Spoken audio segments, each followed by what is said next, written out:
Welcome to my channel. My name is Tiffany Hillcook, and I run a spiritual practice called the Healing Hill. And part of my life's purpose, this go around, this incarnation, is to help people fall back in love with themselves. And this may be obvious, but people is inclusive of me.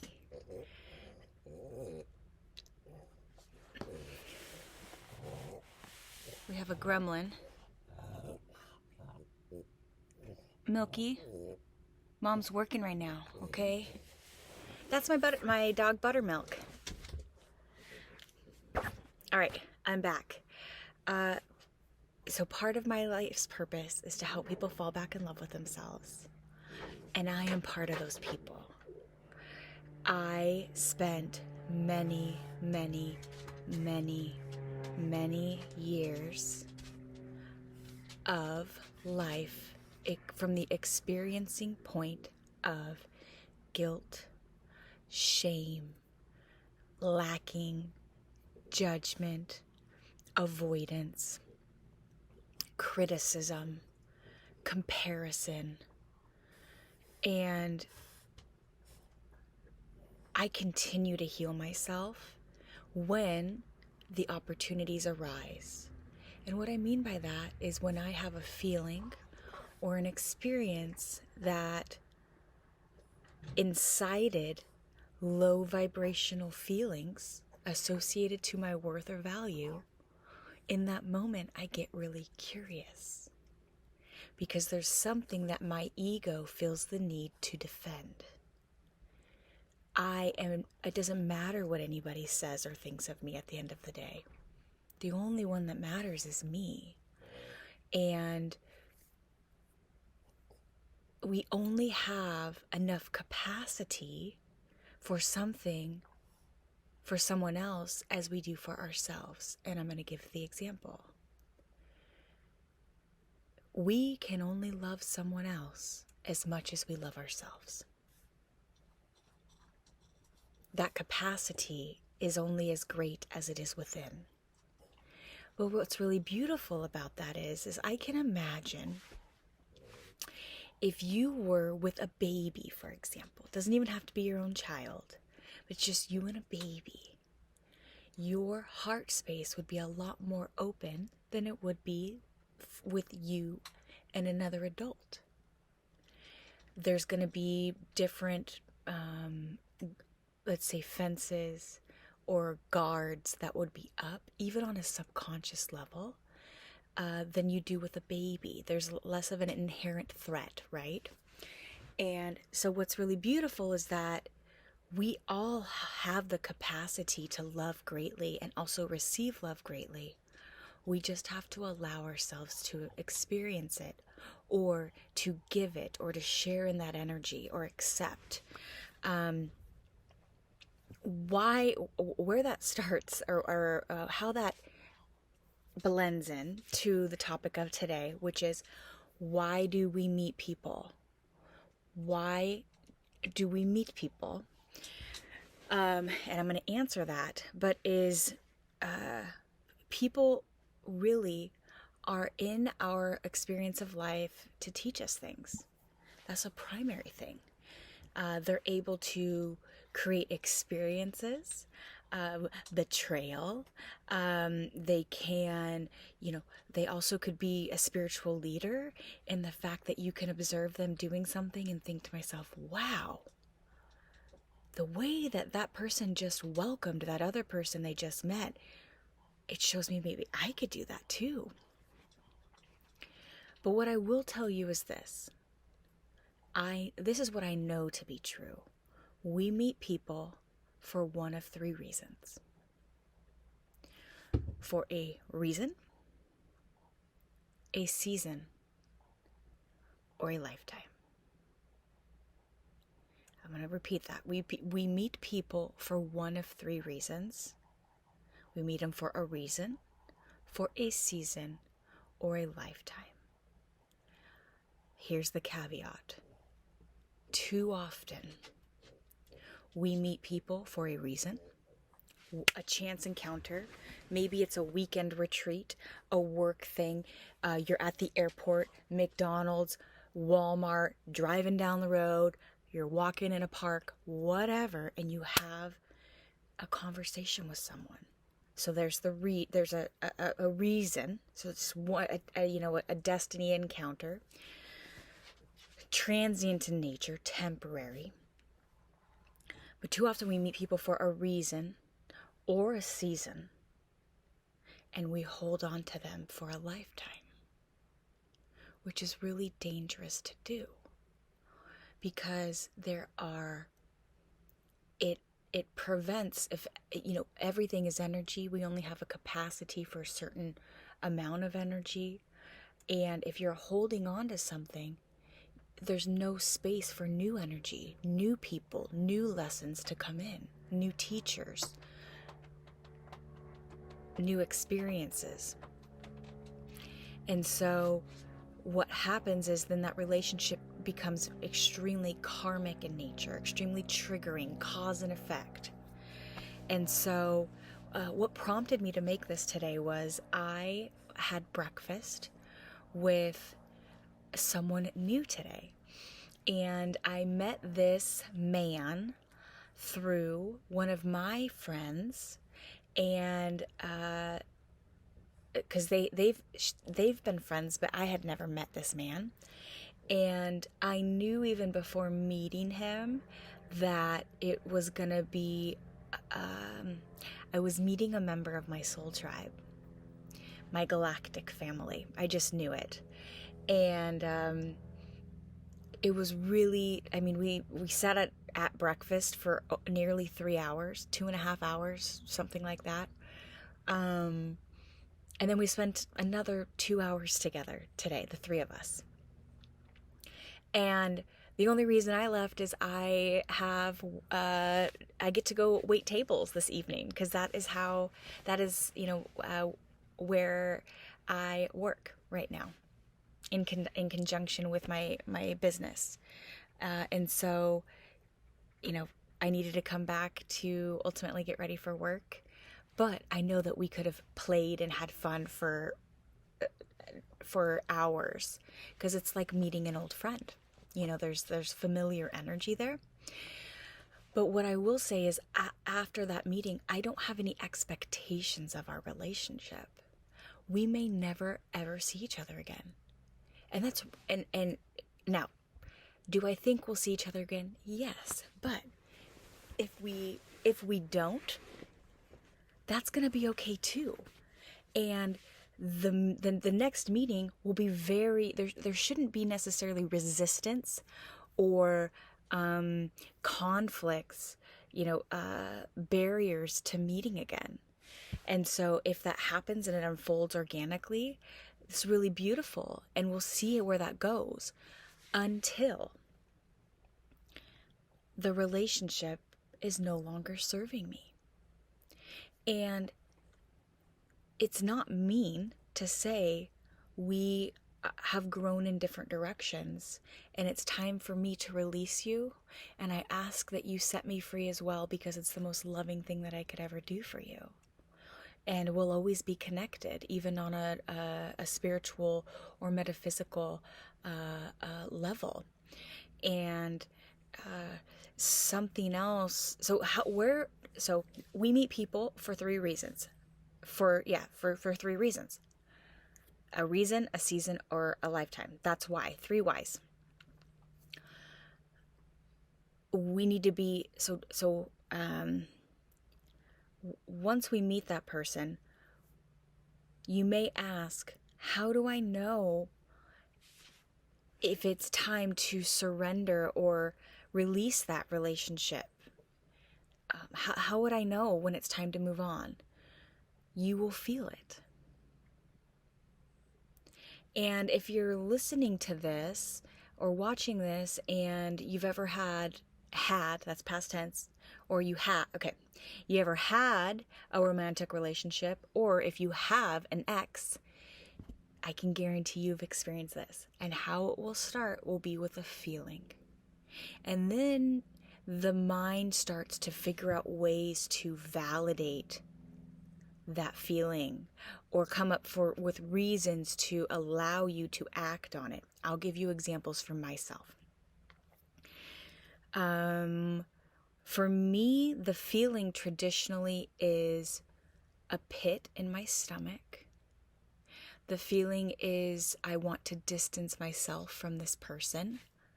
The feeling is I do not desire to have any physical intimacy with this person whatsoever. The feeling is I want to be away from this person. Okay, so that's the feeling. But then my mind would go, well, nothing's happened.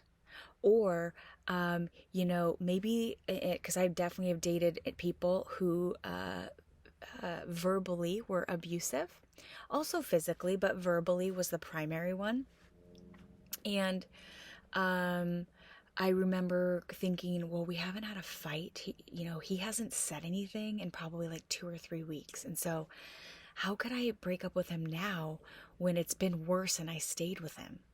So I would almost hope for him to be more egregious or more severe in his behavior so I could say, finally. It was almost like to prove, I knew you were like this. Well, here's the thing, is it doesn't matter what the words are. It's all based off of energy. And sometimes your stories are no longer together. And it doesn't have to be because one did something and the other was the victim. It doesn't have to be that way. It literally, you can just, it's time to move on. And so I did a lot of like what I would call the ego doing there is rationalization or justification for my emotions. But so it's going to come in the form of a feeling. And you don't need to know the words for that. You can just say, my feelings have changed. You don't have to explain yourself in a relationship whatsoever. Ever. You do not. Now, you may want, like let's say you're on the receiving end and a person says, it's time for me to move forward. You may want an explanation. But at the end of the day, nothing that anybody ever does is ever even about you. So an explanation doesn't change anything at all. Sometimes it helps with closure, perceived closure, but someone can die unexpectedly and you've got to move forward in the fact that that relationship is now over. Like to be able to have the communication is not necessary in the, evolvement or the moving forward of you on your journey, you on your quest and your experience of life. So, that's how you would know that a relationship is over. And it doesn't, and just because you decided to move forward without a person, let's say you're the breaker-upper, not the one that's on the receiving end, it doesn't mean you're not going to grieve. It doesn't mean that there's not going to be sadness. It doesn't mean that it's not going to be difficult. It doesn't mean that, you are going to have highs and lows associated to that decision. So just know, like if you're on the receiving end, it's not like it's easy for the one that's coming to you with this information. If anything, I can almost guarantee you were feeling something inside of yourself as well. And this just took another party coming to you to trigger a conversation. So we meet people for a reason, a season, or a lifetime. You will know when it is time to move on, when you don't feel good around this person, when you don't thinking about them, spending time with them, if it doesn't feel good to you, if it doesn't feel right, you don't even have to have the words for it. Honor that, because what normally happens is with a little bit of time, a year or two, you're able to see clearly why it was time to move forward. And so you don't need to have the words in order to honor and give value to the emotions that you're having. Now, because what I will say is, and I said this earlier, but I want to echo it, is when you hold on to something, energy is not moving freely, for starters. Like, even think about money. If you're coveting money, you're not going to be getting more. Money is a flow. It's a giving and receiving. And so if you're hoarding something, more issues will arise associated to your financial state. Because there's an impasse, there's an imbalance associated to that. Now, am I saying don't save money, etc.? Absolutely. When you have when you are imbalanced associated to your relationship with something, there's going to be physical manifestations associated to that. So, we talked about the feeling. What else? And mind you, I don't, when I start a video, I just am not normally, I am called to open up my lap book and start recording. And I don't have things written. So I just am literally talking. So when I so I'm a channel. In those moments, I'm asking Spirit to redirect me. Where are we going from here? Let's see here. Where are we going from here? Okay. This is what I've said earlier. Once you release something, or you are released, it allows for new energies to come in. It's really, really beautiful. Really, really beautiful. So, it's really the most selfless and, loving. I don't want to say it's selfless. It's a very loving thing to do if you ever receive that message from someone, because, it's not easy. It takes love for me to communicate and set you free. And one day, with time, you'll be able to see that. So my call to action for you, my homework for you is as such. Be open. If you're out in public, allow yourself to act on your intuitive and inspired thoughts, because you don't know what kind of destiny you're avoiding by, what destiny you're missing by avoiding. You don't know those, beautiful 2-minute interactions that are like breadcrumbs left by Hansel and Gretel. And so be open, remain open and loving, so that you can be available energetically to different interactions with people. And take an emotional inventory on your relationships that you currently have. And if you think about, oh God, Rachel, she's going to be there this weekend, right? I know she's called me like 4 times and I have not called her back or responded to her texts. There's an imbalance with that relationship. And it appears as if you don't want to be in a relationship with that person anymore. So set them free. Now, I just actually went through this with someone, and I didn't even verbally communicate where I was at. They just, but maybe they felt my energy pull back, but they haven't called in I'd say over a month, and I'm okay with that. But if this person were to call or ask for some sort of explanation, what I would share with them is that I love them, but we don't have anything in common anymore. And the purpose that you served for me has the lesson that you taught me, I learned. And so thank you so much for your role in my journey. And it's time for me to move forward. That's what I would say. But also you don't owe anybody an explanation like I shared. But, so my call to action for you would be, is there a relationship? And I can guarantee there is. Because unless you do this, like I do a relationship hygiene examination regularly, because people can be fucking draining. They can be energy fucking vampires, and they don't even mean to be. So, it's also, they cannot be, and then one day they are. And so that's the tipping point of, my path go this way and your goes this way. So unless you do a relationship hygiene examination, what is the hygiene? What is the cleanliness, energetic cleanliness of my relationships regularly? It takes a while to learn how to sniff toxicity, to sniff out of alignment, to feel the fact that I just move forward versus investing, which I used to invest in a lot of spaces that wasn't I identify as a 3 on the Enneagram. So, my personality at its core, it wants everybody to love me.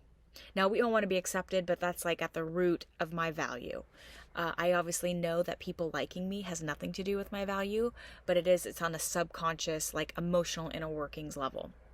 And so, just to walk away from being charming or whatever it is, because I can be all those things, but I don't need to be. That's not required of me. That's actually not my true nature. And so loving, absolutely, but charming, I don't need to be charming. That's a manifestation of my personality. And so, I just be, I can guarantee that there's some people or a person in your life that you need to say goodbye to. And I'll tell you this, it's okay to do it with family as well, okay? I don't have quite a bit of family, immediate family in my life at this point in time. And part of the reason that is I'm not ready to have them in my life. Now, if they found me and they're watching my YouTube videos or going to my website or reading my writing, I have zero, please do. Am I interested in having a relationship with them? A physical relationship today? No, I don't want that. And so I don't know what the future holds. And I ask myself regularly, do I not have this person in my life because I haven't and it's out of habit? Or is it because that's where I am at today? And so give yourself permission to do it with family as well. We are eternal beings, and we have had lots of moms and lots of dads, and you've been a mom and you've been a dad. And just know that just because you're a parent doesn't mean that you have unconditional access to someone forever as a child. I'm your mother. That was definitely a tone that I received. You are to be compliant. And you are to answer when I call, and you are to come here when I say to come here. There was an authoritarian vibe to it, and that's just not true. I don't desire to be around anyone demanding like that, or let's say abusing a relationship based off of perceived hierarchy. There's something called core values, and there's hundreds of them, and family is a core value, and that's just not very high on my list.